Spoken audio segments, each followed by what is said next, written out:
Le mot parfum vient du latin perfumum, qui signifie par la fumée et réfère directement à l'habitude de brûler des résines, bois et gommes lors des rituels et cérémonies religieuses. Les fragrances des cosmétiques parfumés étaient largement utilisées pendant l'Antiquité. Et des traces de contenants de parfum ont été découvertes dans toutes les civilisations.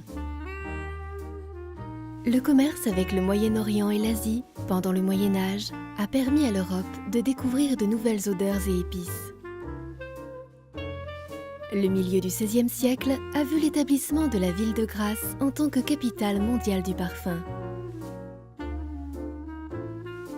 Au cours du XVIIIe siècle, la tendance est à l'usage des eaux de Cologne, de parfums opulents, au musc et à la civette. C'est aussi l'apparition de maisons de parfums légendaires telles que Houbigant ou Lubin. XXe siècle, naissance de la parfumerie moderne, avec le développement de collaborations entre les créateurs de mode et les maisons de parfums, Paul Poiret ou encore Coco Chanel. Aujourd'hui, le parfum occupe une place de choix dans notre vie. Toutes sortes d'applications se sont développées, parfumerie fine, cosmétiques, parfums d'ambiance. Cependant, bien qu'il soit d'usage très courant, le parfum n'a rien perdu de son mystère, ni de sa magie.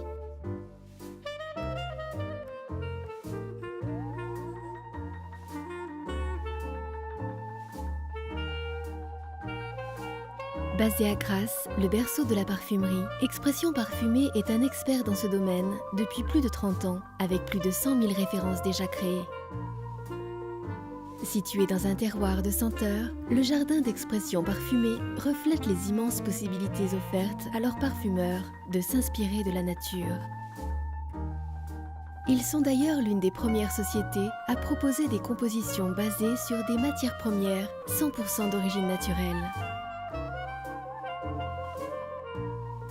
Entouré d'une équipe de 10 parfumeurs, de laborantins, ainsi que d'une technologie de pointe, Expression Parfumée détient une parfaite connaissance des matières premières de l'industrie de la parfumerie, ainsi que des techniques de composition.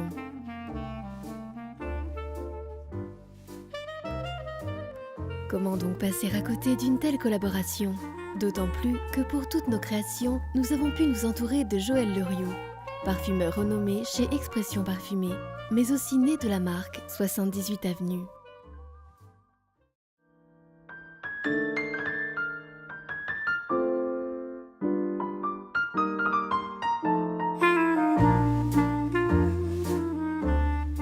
Le nez est en fait un compositeur de parfums. C'est un peu l'artisan des odeurs qui partage sa passion avec les amoureux du parfum.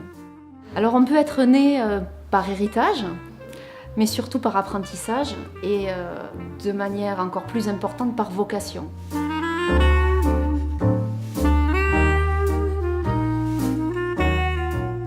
J'ai choisi d'être parfumeur pour pouvoir jouer au quotidien avec les odeurs et vivre de ma passion en fait, sans parler vraiment de travail.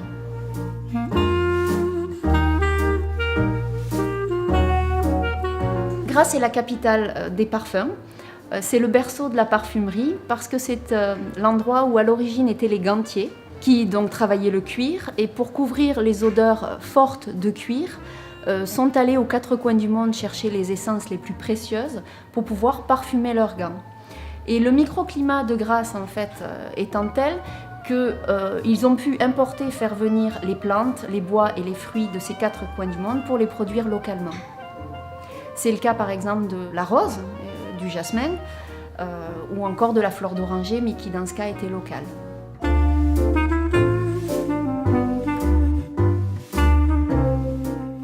Pour chacune des créations de 78 Avenue, l'idée clé, l'idée phare était de développer une personnalité, un trait de caractère fort, celui qu'on n'oublie pas et celui qu'on s'approprie.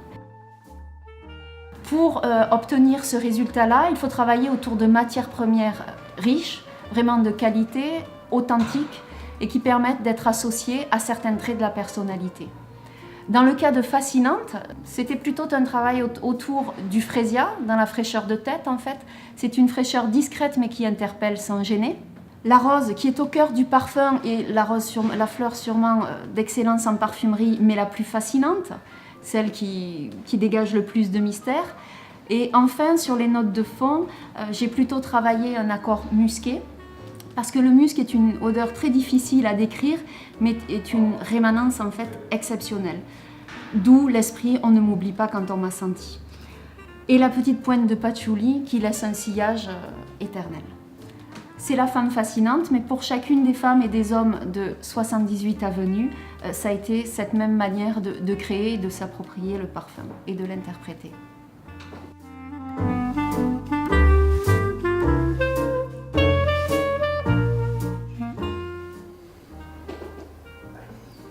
La composition d'un parfum n'est pas seulement le mélange harmonieux de matières premières synthétiques et naturelles tel qu'on a l'habitude de le présenter de manière un peu simple. Les étapes de la formulation d'un parfum sont nombreuses, mais le point clé, c'est le commencement, la bonne idée en fait. Celle que vous pourrez après exploiter, explorer avec différentes facettes olfactives, mais celle qui va vous driver en fait du début jusqu'à la fin. Et cette bonne idée, elle doit venir d'une inspiration.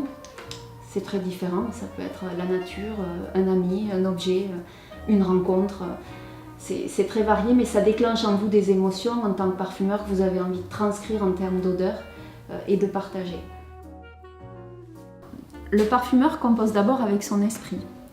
Et pour qu'il puisse comparer ce qu'il a dans la tête avec ce que ça sent réellement, sa formule est envoyée au laboratoire de pesée, où les matières premières qu'il aura rigoureusement sélectionnées en termes de qualité et de quantité seront pesées.